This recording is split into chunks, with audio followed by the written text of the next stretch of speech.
प्रणाम दोस्तों। कभी सोचा है अगर इस दुनिया को देखने का नजरिया बदल जाए तो क्या होगा? अगर इस धरती पर चल रहे किसी जानवर से पूछा जाए उसका सबसे बड़ा दुश्मन कौन है? तेलंगाना की ये घटना, एक और जंगल काट दिया गया बस कुछ इमारतें खड़ी करने के लिए। 100 नहीं हजारों पेड़ गिरा दिए गए और उन पेड़ों के साथ गिर गई हजारों जिंदगियां। पक्षी, हिरन, लोमड़ियां, ना जाने कितने जीव जो अपनी जान बचाने के लिए भागते रहे, रोते रहे, बिलखते रहे, पर भागने के लिए कोई जगह नहीं बची। कुछ मारे गए, कुछ बेघर हो गए और हम इंसानों ने उसे विकास का नाम दे दिया। इंसान ने हमेशा अपने लिए एक भगवान की छवि बनाई है, एक ऐसा परमात्मा जो हमारे जैसा दिखता है, हमारे जैसा सोचता है, और फिर हम कहते हैं हम उसकी सबसे महान रचना है, सबसे श्रेष्ठ हैं। लेकिन जरा सोचो, अगर वही परमात्मा उन जानवरों से पूछे जो आज भूख से तड़प रहे हैं, जो अपने परिवार से बिछड़ चुके हैं,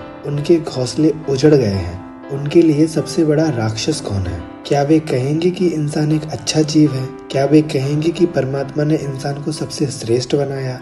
या फिर वे कहेंगे इस धरती का सबसे निर्दयी, सबसे स्वार्थी और सबसे अहंकारी जीव कोई है तो वह इंसान ही है। सोचो, अगर परमात्मा इन जानवरों से कहे कि मुझे एक चित्र बना के दो जो राक्षस को दर्शाता हो, तो क्या वह चित्र किसी शैतान का होगा या किसी अजीब दिखने वाले दानव का?